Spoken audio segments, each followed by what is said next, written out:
Part 2 of the tarp tutorial with Shug of the third person. Today we're going to talk about rigging the tarp, going off the ends of the D-rings, tying some knots, not tying some knots, using some tricky little titanium hardware to rig your tarp. I'm mainly talking about tarps for hammock camping because that's what I do, but 95% of this stuff will work for ground pitching too. Hey, come here. Now, one thing I did want to say about tarps. You know, right now it's in a pitch where this is your basic sort of inclement weather pitch. And if you get good at tying your knots on and off the end, you know, a lot of times you can just loosen one end, put your fingers in there, and raise your tarp up. If it's hot weather and it's nice, but you still want cover, put your tarp up high and spread it out wide. You know, run these guy lines out over to some tree limbs or something like that. But when there's a storm and you need to pitch low and tight, well, then that's what you need to do. You need to pitch low and tight. But trust me, tarps keep you a lot drier than you would think. We're going to tie a lark's head knot with some of this Dyneema Spear No Tangle line. I'm going to loop it over, grab my ends like this, and for the purposes of video, I'm going to make it a little longer. That's probably 4 to 5 inches right there. There's the end, and here is that end. And I have burned that right there so it doesn't fray. Now what I do is pinch that very end with this hand. I make a little loop here. And this is just so I don't waste a lot of line. And then I take the end of my line that will be the very end of my line, push that through the loop, pull it through, make that little knot. That way I have very little left over right here. And you have a simple knot like that. That is your lark's head knot. And this is the knot that we'll use to connect our ridge line to our D-rings on our tarp. Lark's head. So here's the D-ring coming off the ridge line of my tarp, right there. And I'm going to take that lark's headed end, put it through the D-ring, take the rest of my line, pull it through the lark's head, including my Dutch wasp there, which we'll show you in a minute.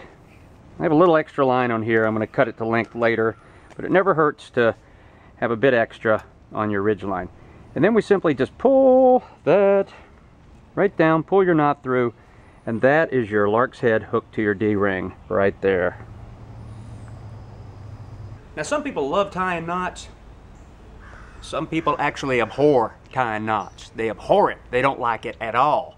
So I'm going to show you a knot here called the timber hitch, which is really barely a knot at all, and it will hold your tarp. It's simple to do. It requires no hardware. So let's have a look at that, shall we? Well, you didn't answer me. Shall we? Thank you. We will. All right, let's show you that timber hitch knot. So you take your line to the tree and go around the tree. Maybe go around the tree twice. Pull your line on around. Here I like to take my line back over just to center it up on the tree a little bit so it's not way off to the side. This lines up with my hammock better. I come around one more time. I'm going to loop it around one more time. And then I come here and I grab a line, put my finger under it, bring it around the side of the tree, and I just start looping this line around it. Just kind of twisting it around 5, 6, 7 times. Trying to get it to the back side or the side of the tree here where it's got a little tension on it. I'll even go one more back here. I'm tugging pretty firmly there and it's going nowhere.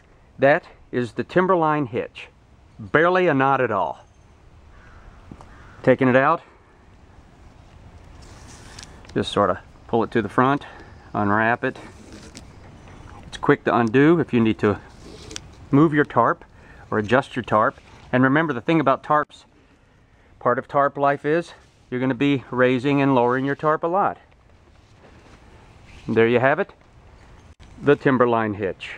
Now we're going to go over a knot that I tie a lot. I don't know the name of this knot. I call it the Filipino package knot. I used to work on cruise ships and I'd watch a lot of the Filipino staff putting their stuff in boxes when they were getting ready to go home, and they would tie this knot with a loop around to get around all the edges of the package. So I've applied it to some tarp tying. This is the one I use when I'm not using any hardware. I go around the tree. Let's go twice this time. I come back around here and I loop my cord underneath and over. Then what I do is I go behind it right here and I loop again behind. All right, that way I can pull it back. See what's happening right here? Pulling it back against the tree and pulling it tight. Then I come back to the front and I do a slippery half hitch underneath.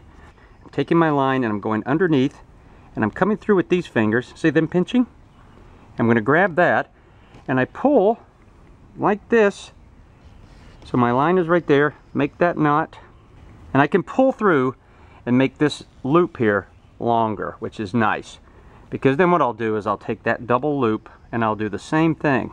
Slippery half hitch. I'm underneath it. I'm going to reach through and grab it. Just kind of work it till it's tight.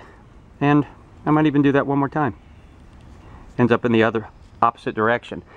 That's not going anywhere. Then when I want to get that done, I just pull that out. Bang. Comes right out. Then I grab this end and I pull that slippery half hitch out. Watch what happens right here. Comes undone.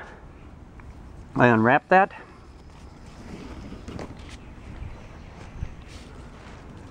I try to be careful on the tree, and that's what I call the Filipino package knot. Magandang gabi, bahala na.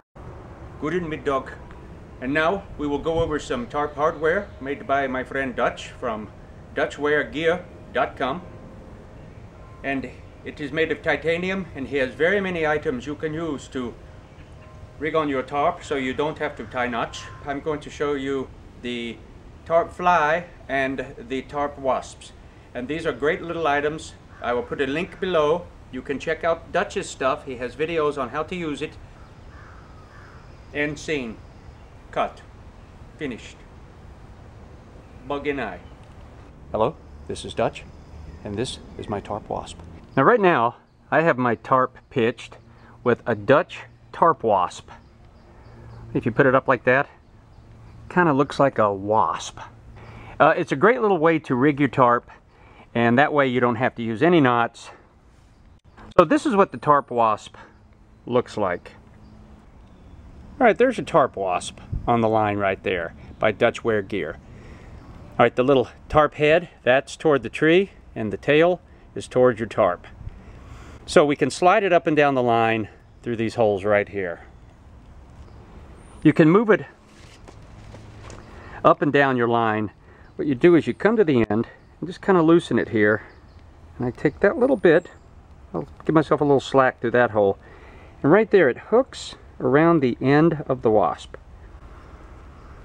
And I can slide this up and down my line wherever I needed it. Let's say I was rigging to this tree out here and I would want my wasp a little bit closer. Okay? Then to tighten it back up, what I'm going to do is reverse what I just did. So the way to lock it in is you have this part right here, and you're going to take it. I'm going to get the top line out of the way. You're going to take this part, and there's a little notch on the tail right there. And I'm going to just loop that over the tail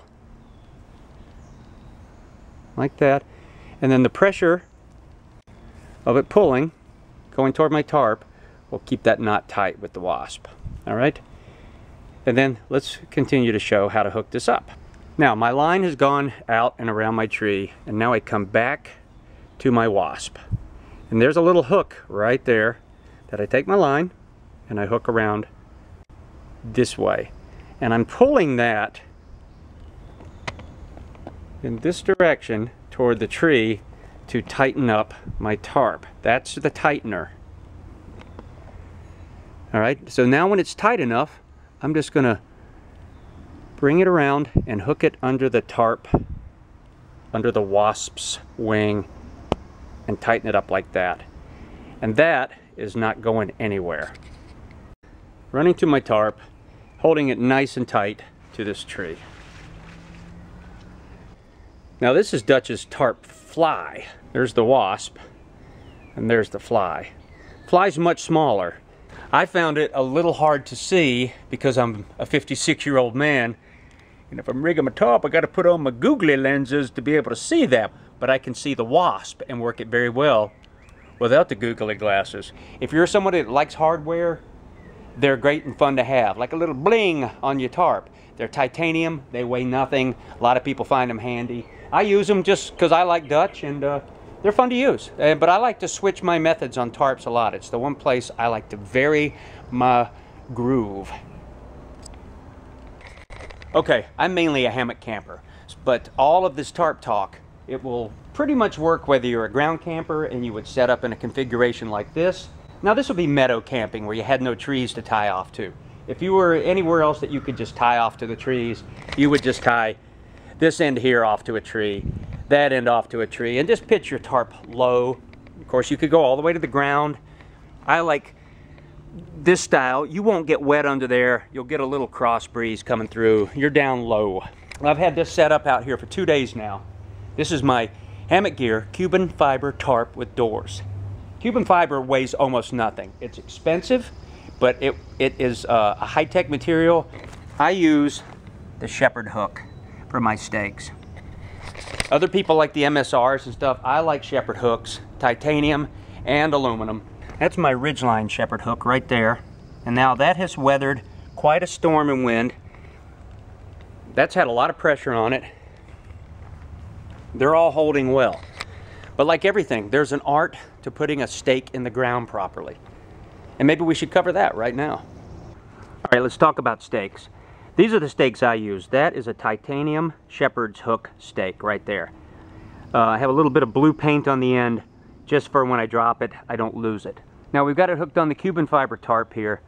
Now, some people end up putting their stakes in the ground straight like that. And what happens is they pull out very easily. The proper angle is to pull your Ridgeline back taut, really at a 45-degree angle from your D ring, and put your stake in at a nice 45-degree angle or even a bit lower. You can see my angle is about right there for this ground. All right, and this is this soil is, you know, I'm right on the topsoil here, so there's not a lot of duff on top, and I'm gonna push it in at this angle. What I do then is I use my toe, and as I step on it, I'm kind of pulling my boot back toward myself a little bit. Make sure your boot is not off to the side, that you're centered on that, on the ball of your foot, and push it in.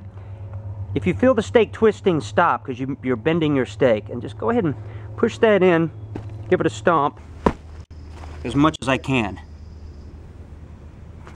That's pretty good. Now I've even got some extra line off the end, and if you're near a little root or a stump or something like that, you could take that over and just wrap it around it. And that way you've got a little double protection on your Ridgeline stake. Now, one last thing about putting your stakes into the ground. Now, often when I'm backpacking and I'm deep out in the woods and I go off to a site that's a little off the beaten path, a Linville Gorge in particular, and I go to put my stake in the ground and there's a lot of forest duff on the ground. Duff is fallen leaves and just crap. Sometimes it can be, you know, that thick or thicker. And if you put your stake through that, it's going to have no hold at all. So just take a little bit where your stake's going to go and move it aside so you can get down to the firm terra firma. That was redundant, wasn't it?